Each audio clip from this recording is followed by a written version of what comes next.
Assalamualaikum warahmatullahi wabarakatuh. Nama saya Nugroho Priyambudi dari mata kuliah Hukum Internasional dosen Ibu Imas.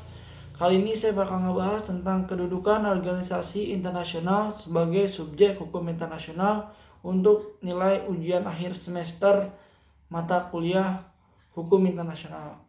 Dalam suatu lingkup masyarakat, keberadaan organisasi sangat penting sebagai wadah berkumpulnya sekelompok orang untuk mencapai tujuan tertentu. Hal ini juga berlaku dalam lingkup masyarakat dunia sehingga muncullah berbagai macam-macam organisasi internasional yang ada. Nah, pengertian organisasi internasional menurut Boer Mauna adalah perhimpunan negara-negara merdeka dan berdaulat yang memiliki tujuan meraih kepentingan bersama melalui organ-organ yang ada dalam perhimpunan tersebut. Nah, kita harus tahu mengapa organisasi internasional itu disebut sebagai subjek hukum internasional. Karena organisasi internasional itu terdiri dari berbagai negara-negara yang wilayahnya berbeda-beda. Jadi nggak cuma satu tempat atau satu benua aja. Dan itu dapat terjadi sebuah permusyawaratan yang lebih adil daripada organisasi nasionalnya atau internalnya. Contohnya, dalam organisasi nasional ada dua kubu yang saling bertikai atau yang bertentangan. Nah, yang satu ini netral. Dan kubu yang netral ini pasti sulit bakal ngetengahin dua kubu yang saling bertentangan. Sedangkan internasional itu nggak cuman 3, 5 atau 10 negara aja, jadi banyak kan. Jadi bisa ngelerai atau bisa jadi tempat wadah berbagai negara untuk saling berdiskusi atau membuat sebuah peraturan internasional yang disepakati bersama. Nah, menurut Peter Thoma, fungsi organisasi internasional itu ialah saluran untuk kontak diplomatik secara berkesinambungan. Jadi terus menerus, jadi nggak putus antara negara A dengan negara B, itu saling berkomunikasi dalam organisasi internasional tersebut itu jalannya. Yang kedua, pencegahan dan pengendalian konflik antar negara anggota. Jadi biar nggak selek lah ibaratnya. Jadi tetap terus untuk berkesinambungan, untuk tetap berjalan bersama-sama untuk meraih tujuan tertentu. Yang ketiga, fasilitator bagi interaksi ekonomi antar negara anggota. Jadi kalau misalnya negara A dan negara B ini ingin melakukan kerjasama ekonomi, politik gitu-gitu, organisasi internasional ini adalah tempat untuk menjadi fasilitator atau menjadi penghubung antar negara A dan B untuk menjalin kerjasama tersebut. Kedudukan subjek internasional, kedudukan organisasi internasional sebagai subjek hukum internasional adalah subjek hukum ini adalah pemegang hak dan kewajiban menurut hukum, dan pemegang hak dan kewajiban ini memiliki kemampuan untuk mengadakan hubungan-hubungan hukum dengan sesama pemegang hak dan kewajiban hukum. Jadi organisasi internasional merupakan pemegang hak dan kewajiban menurut hukum internasional. Organisasi internasional diperhitungkan sebagai salah satu subjek hukum internasional hanya terjadi baru-baru saja.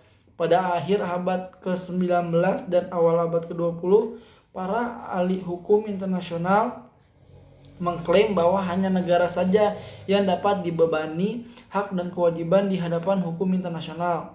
Persoalan bahwa apakah sebuah organisasi internasional dapat dianggap sebagai subjek hukum internasional baru ramai dibicarakan pada awal abad ke-20.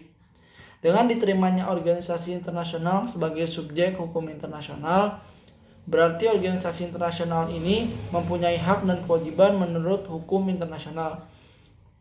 Setiap subjek hukum internasional ini memiliki tingkat hak dan kewajiban yang berbeda-beda. Misalnya, negara dengan negara dan individu. Negara merupakan subjek hukum internasional yang utama dan karena itu memiliki hak dan kewajiban penuh di hadapan hukum internasional.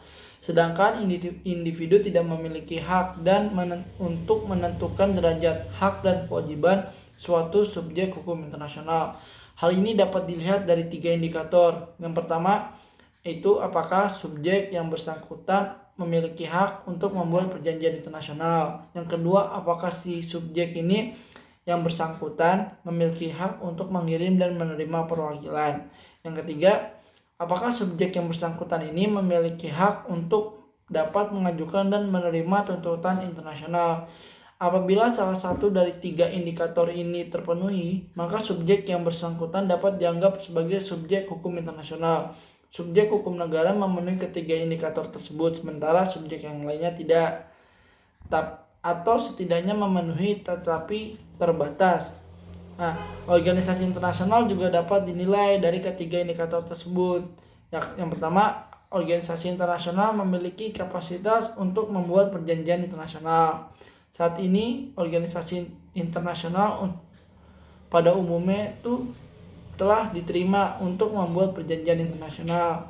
Dalam bukunya McNair itu bilang, kalau si McNair ini bilang, if fully sovereign state possesses a treaty power when acting alone, it is not surprising to find the same power attribute to an international organization which they have created from the members of which usually sovereign state. Jadi menurut si McNair ini, organisasi internasional mempunyai wewenang membuat perjanjian internasional. Namun yang masih menjadi perdebatan adalah dari mana kapasitas si McNair tersebut ini muncul. Apakah dari hukum internasional publik atau dari instrumen pokok organisasi internasional yang bersangkutan.